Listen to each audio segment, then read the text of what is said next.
Nagmoto camping nga kami sa gilid ng ilog dito sa Tanay, na kung saan dito makakalanghap ka ng sariwang hangin. Masarap nga din magbabad sa malinis na ilog nila dito. At isa sa pinakamasarap gawin dito ay ang magluto ng mga pagkain na pwede nyong kainin dito. Sobrang sarap nga pagmasdan ng gantong buhay. Probinsyang-probinsya nga yung vibes dito mga tol. Masarap nga magbabad kahit abutin pa kayo ng gabi. Nagsindi na din kami ng bonfire para pag-ahon namin hindi na kami lamigin. 64 kilometers mula dito sa Sukat, Muntinlupa. Wala pang 2 oras sa biyahe hanggang makarating ka doon sa Palaya Natural Farm doon sa Marilake. So, sobrang dami nga naming nag-ride. Nagkahiwa-hiwalay kami kaya nagantayan pa. Dumiretso na ulit kami sa biyahe hanggang sa makarating kami sa may Manukan. Paglagpas namin ng Manukan, kumaliwa na kami pababa sa mga ilog na yan. Bali pupunta kami ngayon sa Barangay Kayabu, Tanay Rizal, na kung saan dito namin gaganapin yung Christmas party ng mga kasama nating riders. Umabot nga kami ng 24 riders kaya medyo nahirapan kaming bumiyahe mga tol. Pagdating namin, asikaso na agad dahil medyo tanghali na kami dumating mga tol. Pero nung nakarating kami dito, sobrang sarap sa pakiramdam. Una nga namin niluto tong malaking isda na to. Habang nagluluto nga ay nagtimpla na nga din sila ng juice dito. Nag-ihaw-ihaw na nga din pala kami dito ng mga liempo at isda. Ganyan nga kasulid yan dahil nasa gilid tayo ng ilog habang nagluluto tayo. At nasa gilid din tayo ng mga halaman at punong kahoy. Gumawa na nga din pala sila ng kinilaw na isda dito na napakasarap mga tol. Tapos yung ibang isda naman ay ginawa naming may sabaw. Sinabawang isda sa gilid ng ilog na napakasarap mga tol. Alam mo yung pagkatapos mo maglublob sa ilog ay pwede ka nang kumain agad at humigop ng mainit-init na sabaw. Nagluto na nga din pala kami ng lechon ulo dito.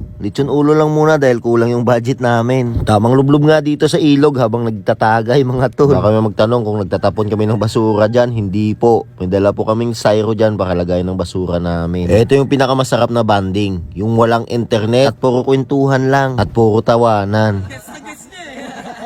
Nung padilim na nga, nagsindi na kami ng bonfire namin. Masarap din gawin ng bonfire na to sa gilid ng ilog para hindi kayo lamigin pag ahon nyo sa gabi. At kinabukasan, pagising ko, ganito kaagad yung bumungad sa akin mga tol. Sobrang gandang pagmasdan ng umaga. Sobrang tahimik at sobrang payapa. Mga ibon lang at mga manok na tumitilaok yung madidinig mo dito. Dito na din pala kami nagluto ng almusal namin. Pag may bibilin nga kayo, pwede kayong bumili doon sa may labas. Paglabas lang mismo ng farm, nandun lang yun. Kung ayaw nyo ngang mag-tent, pwede naman kayo mag-cabin dito mga tol. Tapos sa tapat niya pwede nyo ilatag yung tent nyo. Mayroon din pala silang kubo na pinaparent dito. Sobrang nakaka-relax nga yung ganitong lugar dahil sariwa yung hangin. Mayroon nga din silang duyan dito na pwede nyo pagtambayan. Tamang pahangin lang at magmuni-muni. Ang maganda dito ay may mga kawayan sa ibang pwesto at malilim. Maganda din pala yung tulay na to na nasa fish pond mga tol. Na kung saan mayroong lamang isda yung mga fish pond na yan. May magagandang halaman silang tinanim para may pang picture-picture din kayo dito. At maganda din mag-relax dito sa farm ng dragon fruit nila. Sobrang lawak nga niyan mga tol at napaka-relaxing pa pagmasdan. Nakaka-relax dahil maraming halaman, maraming puno at may mga kawayan pa. Ito pala yung cafe nila at reception nila mga tol na kung saan pwede kayong magkape sa taas niyan. Kitang-kita nga din yung buong farm dyan mga tol. At syempre ang pinakamahalaga sa lahat yung CR. Oo, meron ditong mga CR mga tol na nakakalat sa iba-ibang lugar. Ito yung cafe nila pero sarado ngayon dahil may Christmas party pala. Nataon din nung pumunta kami kaya walang tao masyado. Ito naman yung dining area nila na kung saan tanaw na tanaw mo din yung buong farm dito mga tol. At dahil malakas yung ulan nung gabi, pinalipat na kami dito sa may bubong mga tol kung saan hindi kami mababasa dahil hindi nga kakayanin ng tent namin yung lakas ng ulan. Sa mga nagtatanong kung saan to, Palaya Natural Farm, Barangay Kayabu, Tanay Rizal.